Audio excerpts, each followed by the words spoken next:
Hello everyone, welcome to my new video. আজকে আমরা EPF এর সম্বন্ধে জানবো, অর্থাৎ এমপ্লয়িজ প্রভিডেন্ট ফান্ড। আমাদের প্রত্যেকের মধ্যেই প্রচুর কনফিউশন থাকে এই সাবজেক্টের উপরে, অর্থাৎ কত টাকা জমছে, কত টাকা কোম্পানি কন্ট্রিবিউট করছে, আমাদের কত টাকা কন্ট্রিবিউশন হচ্ছে, কত পেনশন পাবো, উইথড্রল করলে কত টাকা পাবো, এইরকম হাজারো প্রশ্ন আমাদের মনের মধ্যে রেগুলার বেসিসে আসতে থাকে এবং আমরা সেইভাবে তার সমাধান পাই না। আজকের এই ভিডিও শুধুমাত্র তাদের জন্যই যারা ইপিএফ নিয়ে ভীষণভাবে কনফিউজড হয়ে আসো এবং ইপিএফের প্রত্যেকটা পয়েন্টের উপরে ডিসকাশন এই ভিডিওতে তোমরা পাবে। তাই রিকোয়েস্ট করব, স্কিপ না করে ভিডিওটা শেষ পর্যন্ত দেখো। ইপিএফ অর্থাৎ এমপ্লয়িজ প্রভিডেন্ট ফান্ড, এটা ডিপেন্ড করে কোম্পানির সিটিসির উপরে। সিটিসি হলো কস্ট টু কোম্পানি, অর্থাৎ একজন কর্মচারীকে বা একজন এমপ্লয়িকে কোম্পানি যখন রাখে তার উপরে টোটাল কোম্পানির যে খরচ হয় সেটাকে বলা হয় সিটিসি। এর মধ্যে ডিডাকশানটাও ইনক্লুডেড থাকে, অর্থাৎ কোনো কোম্পানির দেখা গেল যে দুপুরের লাঞ্চ টাইমে সেই কোম্পানি মিল প্রোভাইড করছে এবং সেই যে কস্টটা সেটাও সেই সিটিসির মধ্যে থাকে। এছাড়াও কি থাকে, কোনো ইন্স্যুরেন্স বা গ্র্যাচুইটি, এর সঙ্গে যেটা মেন থাকে সেটা হচ্ছে প্রভিডেন্ট ফান্ড, যেটা অনেক ক্ষেত্রে প্রায় 24% পর্যন্ত সিটিসির উপরে কাটা হয়। ইপিএফে জেনারেলি আমাদের তিনটে জিনিস কভার হয়। এক হচ্ছে ইনভেস্টমেন্ট, সেকেন্ড হচ্ছে ইন্স্যুরেন্স এবং থার্ড হচ্ছে রিটায়ারমেন্ট প্ল্যানিং বা পেনশন। এই ইপিএফ অর্থাৎ এমপ্লয়িজ প্রভিডেন্ট ফান্ড, এটাকে কন্ট্রোল করে ইপিএফও অর্থাৎ এমপ্লয়িজ প্রভিডেন্ট ফান্ড অর্গানাইজেশন। যখন আমরা কোনো কোম্পানিতে নতুন কাজে ঢুকি তখন সেই কোম্পানি সেই ইপিএফওর মারফত আমাদের একটা ইউএন নাম্বার দেয়, যেটাকে বলা হয় ইউনিভার্সাল অ্যাকাউন্ট নাম্বার। এই নাম্বারটা কি হয়, যখন আমরা কোনো কোম্পানি আবার চেঞ্জ করি এই ইউএন নাম্বার কিন্তু একই থেকে যায়। শুধু কোম্পানি টু কোম্পানি আমাদের যে ফান্ড বা আমাদের যে ইনভেস্টমেন্ট রয়েছে সেটা ট্রান্সফার হয়ে যায়, কিন্তু ইউএন নাম্বার সেম থাকে। এবার দেখে নেওয়া যাক যে কোম্পানির ক্ষেত্রে মিনিমাম ক্রাইটেরিয়া কি আছে ইপিএফ এর রেজিস্ট্রেশন করার জন্য। সেই সমস্ত কোম্পানি ইপিএফ এর আন্ডারে রেজিস্ট্রেশন করতে পারবে যাদের এমপ্লয়িজ সংখ্যা মিনিমাম 20 এবং এমপ্লয়ারের ক্ষেত্রে অর্থাৎ আমরা যারা কর্মচারী বা স্টাফ, আমাদের ক্ষেত্রে কিন্তু মিনিমাম 15,000 টাকা স্যালারি হতে হবে। এবার দেখে নেওয়া যাক কন্ট্রিবিউশন কি থাকে।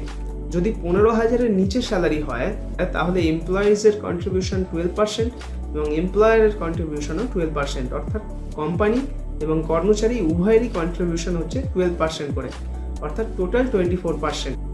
এটা হচ্ছে মিনিমাম। এর পরে চাইলে কোম্পানি বাড়াতে পারে, কিন্তু এর নিচে নামতে পারে না। আর যদি কোনো ব্যক্তির স্যালারি 15,000-এর উপরে হয় সেক্ষেত্রে কোম্পানি দুটো অপশান দেয়। ফার্স্ট হচ্ছে ওই 15,000-এর উপরে 12% দেওয়া, অর্থাৎ 15,000-এর উপরে 12% কোম্পানি দেয় এবং বাকি 12% সেই যে এমপ্লয়ি থাকছে সে দিচ্ছে। অথবা টোটাল অ্যামাউন্টের উপরে, অর্থাৎ বেসিক প্লাস ডিএ হচ্ছে ডিয়ারনেস অ্যালাওয়েন্স, বেসিক প্লাস ডিএর উপরে টোটাল অ্যামাউন্টের উপরে 12% কোম্পানি দেয় এবং 12% সেই এমপ্লয়িজের থেকে নেয়। এক্ষেত্রে বেশিরভাগ ক্ষেত্রে যেটা হয়, মিনিমাম অ্যামাউন্ট অর্থাৎ 15,000 টাকার উপরে 12% প্লাস 12% দেওয়া হয়। এক্ষেত্রে এই যে 1800 টাকার গল্প, অর্থাৎ অনেকেই দেখবেন যে বেশিরভাগ ক্ষেত্রেই কমনলি 1800 টাকা অ্যাকাউন্টে আসছে, অর্থাৎ কোম্পানি কন্ট্রিবিউট করছে 1800 টাকা। এর কারণ হলো এটাই। এবার দেখে নেওয়া যাক এই টাকা কোথায় যায়। এমপ্লয়িজের যে কন্ট্রিবিউশন থাকে অর্থাৎ কর্মচারীর যে কন্ট্রিবিউশন, সেটা 12%টাই ইপিএফ ফান্ডে চলে যায়, অর্থাৎ এমপ্লয়িজ প্রভিডেন্ট ফান্ডে চলে যায়। এবং কোম্পানির যে 12%, সেই 12%-এর দুটো ভাগ হয়। ফার্স্ট 3.67% চলে যায় ইপিএফে অর্থাৎ এমপ্লয়িজ প্রভিডেন্ট ফান্ডে এবং বাকি 8.33% চলে যায় ইপিএস অর্থাৎ এমপ্লয়িজ পেনশন স্কিমে। ইপিএফ হলো একটা রিটায়ারমেন্ট ফান্ড, সেই কারণে এতে কিন্তু ইন্টারেস্ট ক্যালকুলেট হয় বা ইন্টারেস্ট আর্ন করা যায়, কিন্তু ইপিএস হলো এটা একটা পেনশন স্কিম, এতে কিন্তু কোনো রকম ইন্টারেস্ট গভর্নমেন্ট আপনাকে দেবে না। এবার দেখে নেওয়া যাক পেনশন কিভাবে ক্যালকুলেশন হয়। এখানে আপনার 60 মাসের যে স্যালারি, সেই স্যালারির অ্যাভারেজ নেওয়া হয়, অর্থাৎ অ্যাভারেজে দেখা গেল 60 মাসের আপনার স্যালারি 20,000 টাকা, তার সঙ্গে আপনি কতদিন কাজ করেছেন, ইয়ার অফ সার্ভিস, সেটাকে গুণ করা হয় এবং ডিভাইড বাই 70 করা হয়। এই যে ভ্যালুটা আসে সেটাই হচ্ছে আপনার মান্থলি পেনশন থাকে। এই মান্থলি পেনশন মিনিমাম 1,000 টাকা এবং ম্যাক্সিমাম 7,500 টাকা হয়। এছাড়াও 1% একটা এক্সট্রা ডিডাক্ট হয়, অ্যাডিশনালি কোম্পানির যে বেসিক প্লাস ডিএ থাকে সেখান থেকে ডিডাক্ট হয়। এর 0.5% চলে যায় ইডিএলআইতে, অর্থাৎ এমপ্লয়িজ ডিপোজিট লিঙ্কড ইন্স্যুরেন্স, অর্থাৎ এটা এক প্রকার ইন্স্যুরেন্স থাকে, এবং বাকি 0.5% চলে যায় অ্যাডমিনিস্ট্রেশন চার্জেসের জন্য। এই টোটাল 1% কিন্তু যে এমপ্লয়িজ থাকে তার স্যালারি থেকেই কেটে নেওয়া হয়। এবার দেখে নেওয়া যাক tax benefit. Tax benefit triple ক্যাটাগরিতে হয়, অর্থাৎ এক্সেম্পট, অর্থাৎ ট্যাক্সকে 3টে ভাগে ভাগ করা হয়। ফার্স্ট হচ্ছে ইনভেস্টমেন্টের সময়, সেকেন্ড হচ্ছে ইন্টারেস্ট আর্ন করার সময়, এবং থার্ড হচ্ছে ম্যাচুরিটির সময়। এই 3টের ক্ষেত্রে আলাদা আলাদা ট্যাক্স ডিডাকশন হয় বা ট্যাক্স বেনিফিট পাওয়া যায়। 2022 সালের আগে এই ট্যাক্স ডিডাকশন কিছুই ছিল না, অর্থাৎ কোনো ক্ষেত্রেই এই ট্যাক্সের আওতায় আসতো না। কিন্তু 2022-এর পরে কিছু নিয়ম চেঞ্জ করা হয়েছে। সেই নিয়মগুলো কি একবার আমরা দেখে নেব। ইনভেস্টমেন্টের ক্ষেত্রে 80C ধারায় 1.5 লক্ষ টাকা পর্যন্ত এমপ্লয়িজের ছাড় পাওয়া যায়, অর্থাৎ যে কর্মচারী সে 1.5 লক্ষ টাকা অবধি ইনভেস্টমেন্টের ক্ষেত্রে বছরে ছাড় পাবে। এবং কোম্পানির ক্ষেত্রে এইটা একটা ক্যাপ দিয়ে দেওয়া হয়েছে 7.5 লক্ষ টাকা পর্যন্ত। এবং এই 7.5 লক্ষ টাকা কিন্তু শুধুমাত্র ইপিএফ এর ক্ষেত্রে নয়, এর সাথে এনপিএসকেও অ্যাড করা হয়েছে, অর্থাৎ ইপিএস এবং এনপিএস দুটো মিলিয়ে 7.5 লাখ টাকা পর্যন্ত কোম্পানির ইনভেস্টমেন্টে ট্যাক্স ছাড় পাওয়া যাবে, তার উপরে কিন্তু নয়। এরপরে আসে অ্যাক্রুয়াল স্টেজ। অ্যাক্রুয়াল মানে হচ্ছে আমরা যে ইন্টারেস্ট আর্ন করছি সেই স্টেজ। এক্ষেত্রে এমপ্লয়ারের কোনো ট্যাক্স থাকে না, কিন্তু এমপ্লয়িজের ক্ষেত্রে অর্থাৎ কর্মচারীর ক্ষেত্রে যদি প্রত্যেক বছর 2.5 লক্ষ টাকার বেশি ইনভেস্ট হয়ে থাকে তাহলে তার উপরে ইন্টারেস্ট কিন্তু ট্যাক্সেবল হয়।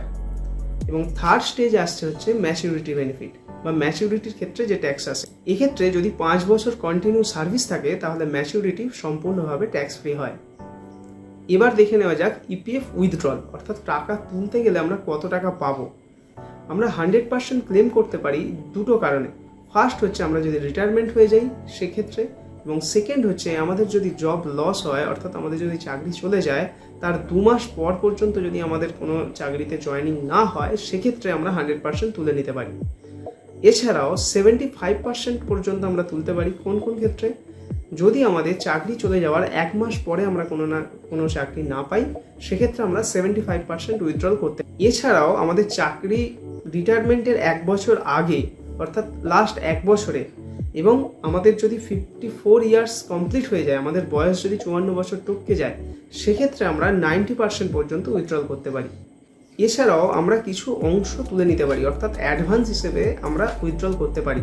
সেক্ষেত্রে কি থাকে, আমাদের ইলনেস থাকে অর্থাৎ শারীরিক অসুস্থতা, আমাদের বাড়ি তৈরি, ছেলে মেয়ের পড়াশোনা বা মেয়ের বিয়ে, এইরকম বিভিন্ন কারণে দেখিয়ে আমরা কিছুটা টাকা, আসল টাকা থেকে কিছুটা অংশ উইথড্রল করতে পারি, এবং এর জন্য প্রয়োজন অনলাইন ক্লেম। আশা করি ভিডিওটা ভালো লেগেছে, অবশ্যই সাবস্ক্রাইব করবেন এবং লাইক করবেন। Thank you.